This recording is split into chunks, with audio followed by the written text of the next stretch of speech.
Welcome to the Speak English podcast. Listen, learn, and speak with confidence. Picture this, right? You are standing in the middle of this just bustling, completely unfamiliar city. Yeah. You've got your destination typed into your navigation app. You are following that little blue dot on the screen, and then you look at the top right corner. Oh, no. Yeah. 1% battery. And before you can even process the panic, the screen just goes completely black. Just dead. The absolute worst feeling. Right. You are entirely cut off from the digital grid. I mean, usually when we talk about technology, there's this huge expectation of reliability. But in this scenario, your entire safety net just, vanished. It really is the modern urban nightmare. Because we outsource so much of our spatial awareness to our devices today. We totally do. And when they fail, and they inevitably do, right? Whether it's just a drained battery or, a dropped signal between those really tall buildings, the sudden loss of that external brain, it just leaves us feeling totally paralyzed. Like we literally forget how to look up and actually read our environment. Exactly. And that paralysis is really the driving force behind today's deep dive. So, welcome in. Today, we're pulling from a pretty unusual source. Yeah, this one is fascinating. It really is. We are looking at a practical guide that was originally designed for beginner to intermediate English language learners. And it's specifically focused on how to ask for directions. Right, which sounds basic on the surface. Yeah, but our mission today isn't to just, learn basic vocabulary. We are taking this manual and extracting the underlying psychology of how humans actually navigate and communicate space. I love that. The goal here is to build a foolproof, totally stress-free survival strategy for the modern city, so you have an actual real-world fallback when the technology inevitably fails you. And what surfaces from looking at this beginner's guide through a psychological lens is just incredibly liberating. Because we tend to think asking for directions requires this perfect transfer of information, Which is terrifying. It is. It causes massive anxiety, even for native speakers. But the fundamental premise of the source material is that success in these interactions isn't actually about understanding or processing every single word the stranger says to you. Wait, it's not? Not at all. It's simply about capturing a few key directional markers, anchoring them in your working memory, and just confirming a rough plan. The pressure of needing perfect comprehension is entirely a myth that we just impose on ourselves. Oh, wow. So for you listening, whether you are, traveling abroad, moving to a new city, or honestly just trying to survive a dead phone in your own downtown, stick with us, because by the end of this deep dive, you are going to understand the actual mechanics of urban navigation. They really will. You're going to have a blueprint for moving through any English-speaking city without that constant fear of the black screen of death. And reclaiming that sense of autonomy, it actually starts before you even think about geography or maps or anything. Right, the approach. Exactly. Before you can decode any directions, you have to successfully stop a stranger in their tracks on a busy sidewalk. And I mean, that is a delicate, highly charged social maneuver. It feels so awkward sometimes. Because it is. You are breaking the unspoken social contract of the city, which is basically, keep moving and ignore everyone else. Okay, let's unpack this. Because interrupting someone on the street, it triggers this immediate defensive response in people. But our source gives us this universally accepted opening formula to completely bypass that defense. And it's so simple. It really is. It's simply, excuse me, could you tell me how to get to, and then you just insert your destination. So excuse me, could you tell me how to get to the central library from here? It sounds basic, but I mean, there has to be a structural reason why it works so universally, right? Yeah, it comes down to something linguists actually call politeness theory. Oh, politeness theory. Okay. Yeah. When you stop a stranger, you are committing what is known as a face-threatening act. You are literally demanding their time and their cognitive energy. If you just walk up to someone and say, "Where is the library?" it feels aggressive. Like an interrogation. Exactly. But the phrase, "excuse me," acts as this immediate social buffer. You are explicitly acknowledging the interruption. Right. You're saying, hey, I know I'm breaking the rule here. Yes. And then you pivot to, "could you tell me?" And this is key. Using a modal verb like could instead of can, or just saying "tell me," it creates psychological distance. It gives the listener the theoretical option to say no. Which is funny because giving them the option to say no, ironically, makes them much more likely to say yes, doesn't it? It absolutely does. It removes the threat. And the text points out that this specific phrasing is just incredibly versatile. Like, it works equally well whether you are stopping someone on a casual street corner or if you are inside, say, a highly formal environment like a hotel lobby or a train station or an airport. Right. The context doesn't matter. Yeah, you don't have to change your vocabulary based on how fancy the room is, because the psychological mechanism of mitigating that interruption, it remains identical everywhere. Right. And once you bypass that initial social friction, and the interaction actually begins, the listener immediately runs into this really unique quirk of English spatial logic. Oh, this part blew my mind. Right. The person giving directions has to communicate distance. And to do that, they rely on a unit of measurement that completely baffles a lot of the world. Because if you ask for directions in an English-speaking city, especially in, like, North America, you are almost never going to hear someone say, walk exactly 200 meters or proceed 500 yards. Never. Nobody talks like that. People just don't estimate distance numerically in casual conversation. They rely on the block. The block is really the foundational architecture of urban navigation in English.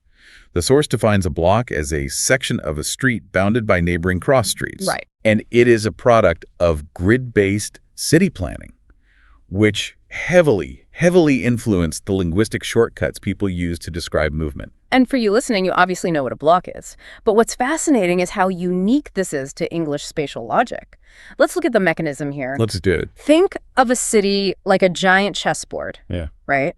Or think of city blocks less like physical distances and more like nodes on a network router. I like that analogy. When a local says, go 2 blocks, they aren't measuring the tape. They aren't talking about physical feet or meters because blocks can vary wildly in size depending on the city. Oh, wildly.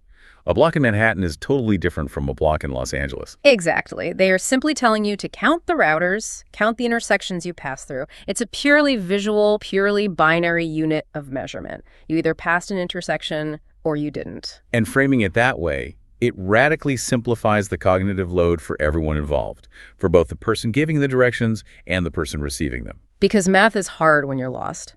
Exactly. Yeah. Humans are terrible at estimating absolute distance. If I tell you, walk 400 meters, your brain has to constantly calculate and guess when you've actually reached that arbitrary threshold. You're just constantly looking around like, is this 400 meters? Am I there yet? Right. But if I tell you to walk 2 blocks, your brain just creates this simple 2-item checklist. Pass one cross street, pass the second cross street, then make a decision. Yeah. The ambiguity of the distance is just completely removed. That is so smart. Now, right alongside the concept of the block, our source introduces another really crucial phrase regarding distance that you need to be listening for, or even like actively asking about.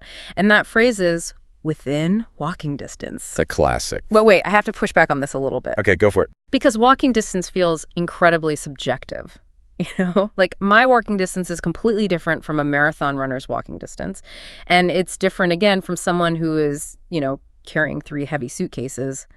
Doesn't asking, is it within walking distance, just invite this massive miscalculation and leave you totally stranded halfway across town? Well, it would if the goal was absolute precision. Okay.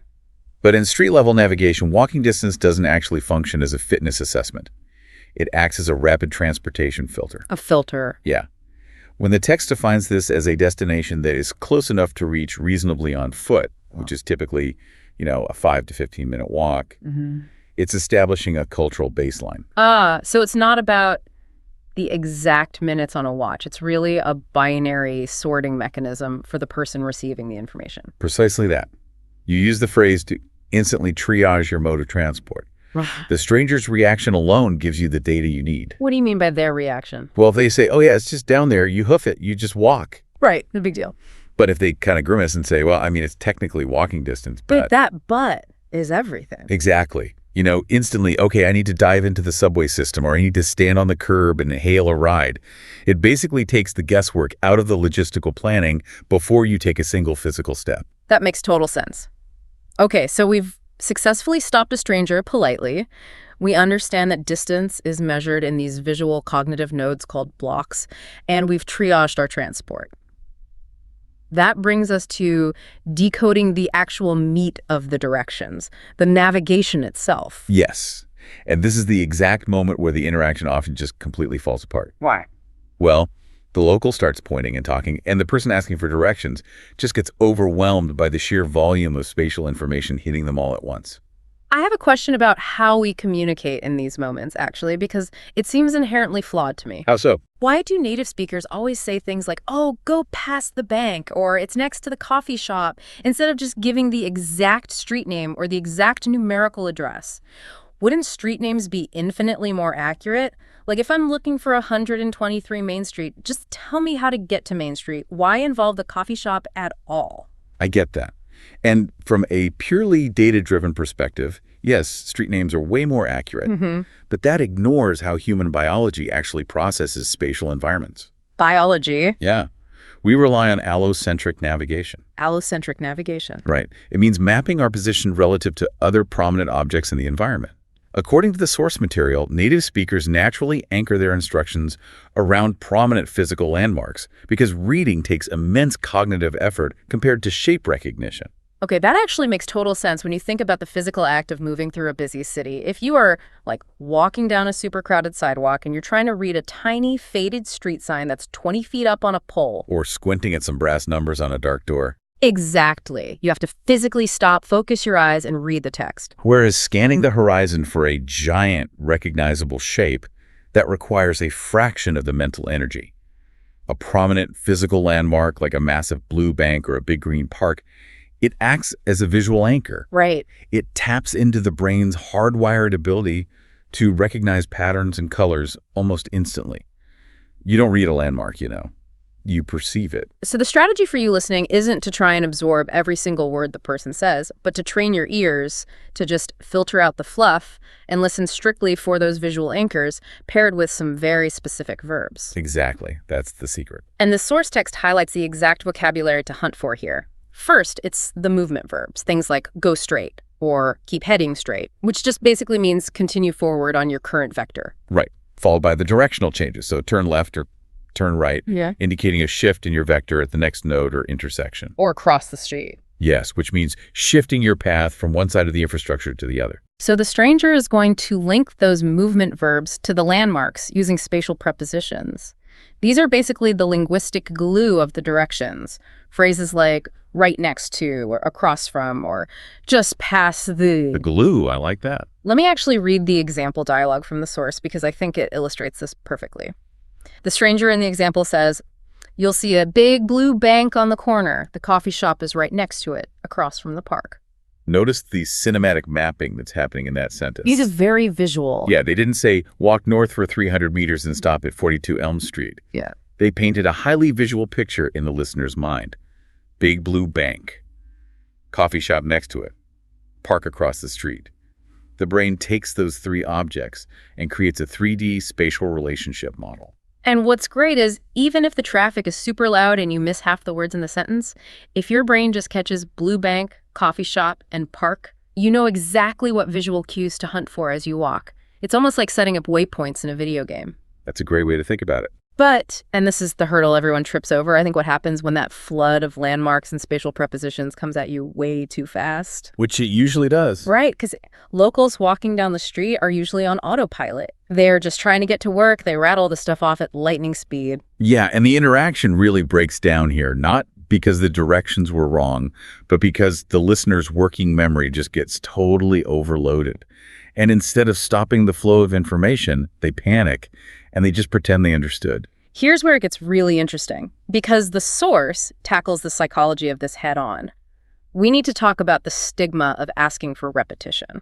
It's a huge issue. The text emphasizes that directions are notoriously fast and just incredibly dense with spatial data. Yeah. People feel this intense embarrassment when they have to say, I didn't catch that. There is this really strong social pressure to just nod and smile, mainly to avoid inconveniencing the stranger any further. Right, because you already interrupted their walk once.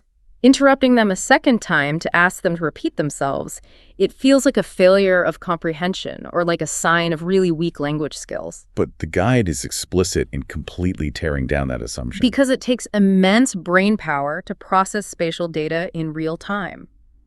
I like to think of this. Think of your brain like a computer trying to stream a massive video file. Right. If the data comes in faster than your buffer can process it, the video freezes. The spinning wheel of death. Exactly. When a local rattles off 5 landmarks and 3 turns in, like 6 seconds, your cognitive buffer overflows. You aren't failing at language. Yeah. Your hardware simply can't write the data to your short-term memory fast enough. And if you don't ask them to pause and buffer, you are the one who's going to end up lost. The text validates this perfectly by pointing out that even native speakers frequently hit this cognitive wall during these exchanges. They do. Oh, absolutely. It is completely standard, universally accepted behavior for a native English speaker to interrupt the flow and say something like, wait, sorry, did you say left or right at the pharmacy? Oh, I've definitely said it. This is a required part of the data transfer process. It's not a social faux pas at all. So we need tactical phrases to act as our safety net. Yeah. To pause that buffer without feeling awkward. And the source gives us a few really polite repetition strategies. First, the really simple, direct approach. Could you repeat that, please? Highly effective because it just resets the entire interaction. Start from the top. Yeah. And then there is a slightly more surgical variation for when they're just speaking way too rapidly, but maybe the initial data was clean. You can say, could you say that last part a bit more slowly? Which is brilliant because you're signaling that your buffer handled the first half just fine. You just need a reduced data rate for the final instructions. It validates them while helping you. Right. But my personal favorite, and honestly I think the most crucial one in the entire text, is checking your understanding by just repeating the data back to them. So saying something like, so turn left at the light, right? Yes. Vocalizing your understanding forces the other person to either confirm or correct your mental map before you take a single step away from them. It is the ultimate diagnostic check. Like catching a thrown ball. If they throw it too fast, you don't pretend you caught it. You just ask them to toss it again so you don't lose the game. Exactly. So we have all these individual puzzle pieces now. We have the polite opening rooted in politeness theory. We understand how to process blocks as network nodes rather than like physical measurements. We know to hunt for visual anchors instead of squinting at street signs. And we have our cognitive safety net for when the data just flows too fast. It's quite a toolkit. It is. But how does this actually look in the wild when we put it all together? Well, if we pull back and look at the whole anatomy of this interaction, it really operates on this beautiful 3-beat rhythm. And the text synthesizes all of these elements into a complete, authentic conversational arc. A rhythm of request, navigation, and confirmation. Let's actually track a theoretical interaction using this rhythm so we can see it in action. Okay, let's role play it. Perfect. So beat 1 is the request. You need to get their attention, buffer the social friction, and state your destination. So you approach and say, excuse me, could you tell me how to get to the museum? All right, so I'm the stranger. My brain processes your polite request. I visualize my own internal map of the city, and I deliver beat 2, the navigation. I say, go straight for 2 blocks, turn left at the bakery, and it's right next to the pharmacy. Okay, and as you say that, my brain immediately filters out the noise. I'm not looking for distances in meters. I'm counting 2 intersections. I'm hunting for the visual anchor of a bakery, and I'm expecting a pharmacy right beside it. But I don't just say thanks and walk away. I have to execute beat 3. The confirmation. I repeat the anchors back, and I triage the transport. So I reply, got it, turn left at the bakery. Is it within walking distance? And as the local, I reply, yes, about 5 minutes. Perfect, thank you so much. And the interaction concludes completely seamlessly. Wow, it's so incredibly clean when you break it down like that. You initiate politely, you extract the visual data, you verify the data, and you assess the physical effort required. It takes maybe, 20 seconds? Right. And it completely replaces the need for a GPS algorithm. And if we connect this to the bigger picture, the physical act of vocalizing beat 3, repeating turn left at the bakery, it serves this massive secondary internal function. What's that? It takes that visual anchor out of your fragile working memory where it could easily be forgotten, and it locks it into your short-term memory. It ensures the data doesn't just evaporate the second the stranger walks away. It ensures both parties are looking at the exact same mental map before parting ways. It's a protective structure. It really is. So what does this all mean for you listening right now? Well, it means you now possess the universal, psychologically sound opening to stop literally anyone on the street without causing friction. Which is huge. You understand that urban distance in English is about counting the visual nodes of blocks, not measuring meters. You know that hunting for prominent visual landmarks is biologically superior to trying to read tiny street names. Absolutely. You have the confidence to pause the flow of information and ask for repetition, treating it as a necessary cognitive buffer rather than, a point of shame or embarrassment. Say goodbye to that stigma. Exactly. And you can wrap it all up in a really clean 3-beat conversational rhythm. Because knowledge fundamentally changes how we interact with our environment. The fear of a dead phone battery or just a lost GPS signal, it really should no longer keep you tethered to a screen or afraid to just go out and explore. You don't have to panic. No. You have the structural tools to navigate a city purely through human interaction, which, by the way, is exactly how these environments were designed to be navigated in the first place, long before smartphones existed. Which is a perfect segue, because this brings me to a final thought for you, the listener. A little bit of a challenge to test out this new framework we just built. Oh, I like challenges. Right.